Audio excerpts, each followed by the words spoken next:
Book readings with Miss Bernard. Well, hello, and welcome to another book readings with Miss Bernard. Today is day 6 of our Black History Month series, and today we are talking about the ever so inspiring former First Lady of the United States of America, Miss Michelle Obama. Today's book is Michelle Obama, Political Icon, written by Heather E. Schwartz. Let's begin. Taking the stage. Michelle Obama had worked hard, carefully crafting her message. She practiced her speech over and over. On August 25, 2008, her brother Craig introduced her to the vast audience of the Democratic National Convention. About 20,000 people sat crowded inside the Pepsi Center in Denver, Colorado, waiting to hear her words. Thousands more watched on their TV sets at home. Obama strode across the stage, stepped up to the microphone, and began to speak. Her speech was in support of her husband, Barack, who was running for president. But it was also an opportunity to speak for herself. It was a big moment, for sure, but the truth is, it was also strangely kind of a small moment, she wrote later. Stages, audience, lights, applause. These were becoming more normal than I'd ever thought they could be. Obama was already growing into the role she would soon claim, First Lady of the United States of America. Up here the photo says Michelle Obama addresses the Democratic National Convention in 2008. And the photo down here says Obama spoke about her upbringing and experiences during her speech. Chapter 1. City Girl. Born on January 17, 1964, Michelle LaVaughn Robinson grew up on the south side of Chicago. Her father, Fraser Robinson III, was a city worker. Her mother, Marion Robinson, stayed home to raise Michelle and her older brother, Craig. Michelle was always motivated to succeed in life, and her close-knit family supported her goals and dreams. Michelle was smart and ambitious, but she faced challenges too. Her family didn't have a lot of money. Her father had multiple sclerosis, a disease that made it difficult for him to walk. Many people in her neighborhood struggled with low incomes, but Michelle wasn't shy about taking charge and going for what she wanted. As a 4-year-old, she insisted on learning to play the piano. She challenged her teacher's methods by learning advanced songs on her own. In kindergarten, she felt so bad about a spelling mistake that she made sure she got it right the next day. Michelle learned from an early age that her family valued education. Getting it done. When Michelle made a mistake in school, she would go home and study hard. The next day, she asked to try again. Up here you see this is a photo of the south side of Chicago in the 1960s where Michelle grew up. And over here is a photo of her and her brother. It says Obama has always been close with her brother. Sometimes people even think they're twins. Her parents expected her to get good grades, but speaking and writing in the way her teachers taught her sometimes made Michelle feel different from her peers. At the age of 10, Michelle was hanging out with some cousins when one of them asked, "How come you talk like a white girl?" Michelle was embarrassed. "It was hard to know what to do," she wrote later. "Everyone seemed to fit in except for me." The photo says, still passionate about education, Obama sometimes speaks at graduation ceremonies. You're the boss. Everyone makes mistakes, and everyone can learn from them. If you get a bad grade or fail a test in school, do all you can to turn things around. Learn the correct answers and study so you don't forget. Rewrite an essay to include any information you might have missed. Once you've done your work, you'll be in a better position to ask to take a test again or turn in a new essay. Your teacher may be willing to give you a second chance if you can prove you know your stuff. Even if you don't get a do-over, turn in any extra work you've done. You'll know you tried your hardest. Chapter 2, Rising Star. When Michelle was in 5th grade, her school developed special extra activities for gifted and talented students. The group did such activities as attend a community college writing class and dissect a rat. Michelle loved the program and worked hard to be the best. After 8th grade, Michelle went to Whitney M. Young Magnet High School. There, Michelle learned alongside other exceptional students. She worked hard, did well, and started to feel confident.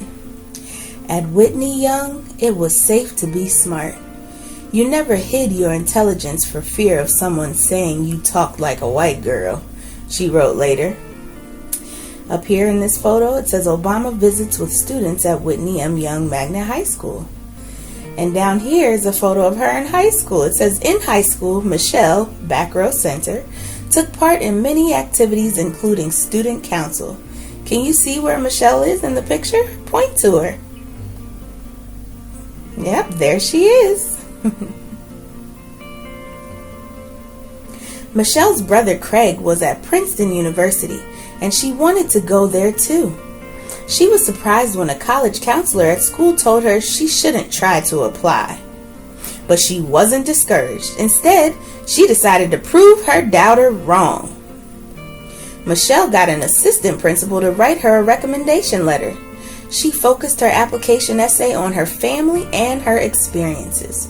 Soon, her dream school accepted her. At Princeton, most of the other students were white men. Michelle formed strong friendships with other black students. She was aware that Princeton was a privileged world, very different from where she grew up. Up here, the photo, it says Obama and her brother Craig. And down here is a photo of her college, Princeton University. After Princeton, she went to Harvard Law School. Then she got a job at a law firm. She earned a high salary and had her own assistant working for her. Soon, she agreed to mentor a summer associate. That associate was Barack Obama. Obama impressed her right away. He was older than she was, but he'd taken time off to work before attending Harvard Law School. He was interesting and easy to talk to. She liked him a lot, but she didn't think of him as a potential boyfriend. She even tried to set him up with a friend. Here's a photo of Michelle. It says Obama received her law degree from Harvard in 1988. And up here is a photo of Barack Obama. Chapter 3, Fierce First Lady. Michelle Robinson and Barack Obama grew closer, and before the summer was over, the relationship had turned romantic. His ambition inspired her. His drive to address racial issues in the United States helped her see that she didn't want to be a lawyer. She had to find a career she felt more passionate about. Meanwhile, she grew nervous that her devotion to Obama could derail her goals if she wasn't careful. Robinson eventually found a job at Chicago City Hall. It was very different from her work as a lawyer. She liked helping people improve their lives. In her next position, she founded the Chicago chapter of Public Allies, a program that prepares young people for jobs in public service. Robinson finally felt connected to her work. She knew she had found her new direction. The quote says, "I was deeply, delightfully in love with a guy whose forceful intellect and ambition could possibly end up swallowing mine. I needed to quickly anchor myself on 2 feet." The photo says the Obamas campaigned together during Barack's presidential run. And down at the bottom, the photo, it says, "Working with public allies, Obama served her community." Meanwhile, she was growing personally too. In 1992, she married Barack and became Michelle Obama. In 1998, they had their first daughter, Malia. By then, Obama had a job at the University of Chicago. She'd always known about the college, having grown up in the city, but it had felt a world away from her life. In her position as Associate Dean of Student Services, she set out to change that. Juggling motherhood and a career wasn't easy, but Obama wanted to work. After her second daughter, Sasha, was born in 2001, she went back to work full-time at the University of Chicago Medical Center. The job's focus was community outreach, and Obama was excited to do the work she loved again. Her husband worked in politics, and his jobs often kept him away from home. As a couple, the Obamas worked to create a stable, loving home for their family.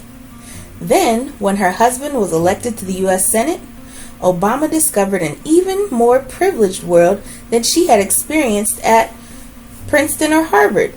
She was again surrounded by powerful people, mainly white men. She sensed that many in Washington saw her as Mrs. Obama, the senator's wife, rather than a successful woman in her own right.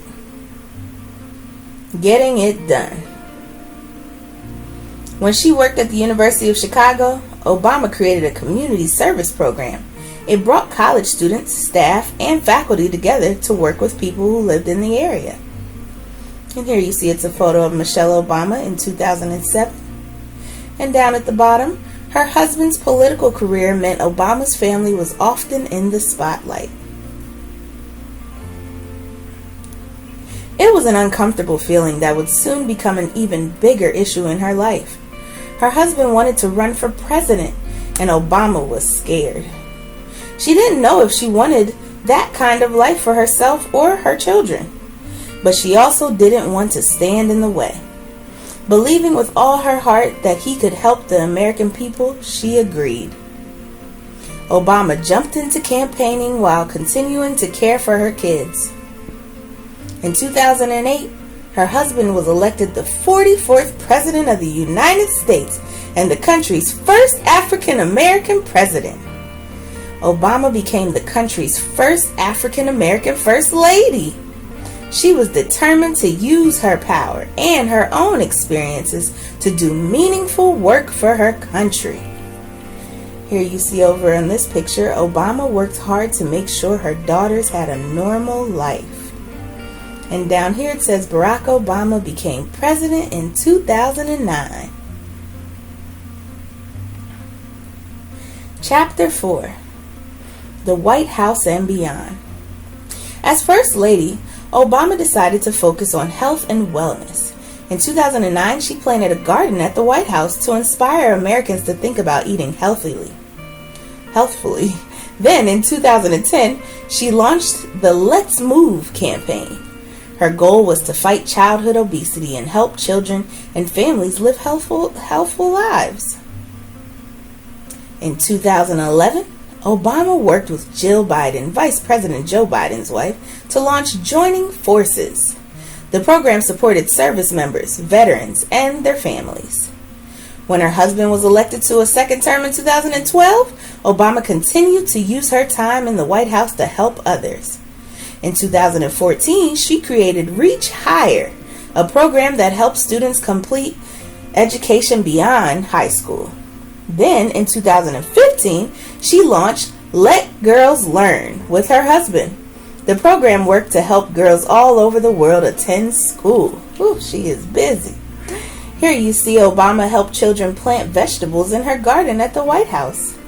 And this photo says Obama played soccer with star player David Beckham to encourage kids to exercise.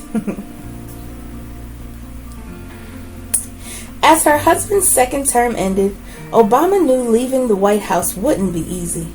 Republican Donald Trump was running for president, and his values didn't match the Obamas. The Obamas campaigned for Trump's Democratic opponent, Hillary Clinton. There you see Obama and Hillary Clinton. At the 2016 Democratic National Convention, Obama gave a speech. She urged Democrats to stay hopeful and behave as good role models, even as they fought with Republican opponents. When someone is cruel or acts like a bully, you don't stoop to their level, she said. No, our motto is, when they go low, we go high. In 2016, Trump won the presidential election. The Obamas were gracious as they turned over the place they'd called home for 8 years to its new occupants. Up here you see it says the Obamas welcomed the Trumps to the White House in 2017. Obama continued her life's work building community and inspiring others. In November 2018, she published her memoir, Becoming, which told the story of her life before, during, and after the White House. The book was a huge success. She toured to talk about it and deliver empowering speeches. In 2019, she was named one of Time magazine's 100 most influential people. Obama's work was never about winning awards or recognition, but the world could see that no matter what she did, she was a powerful woman and a force for change. Over here it says the photo, Obama signed copies of Becoming on her book tour. And up here it says Obama in 2019. Getting it done. By March 2019, Becoming had sold over 10 million copies. The end. Wow. What a powerful, powerful woman First Lady Michelle Obama is. I hope that someone is inspired by her upbringing to know that it doesn't matter where you come from, you can still make a change for many people in this world as long as you work hard and stick to it. Alright friends, this has been another Book Readings with Miss Bernard. Happy Black History Month. Have a wonderful day. Bye bye.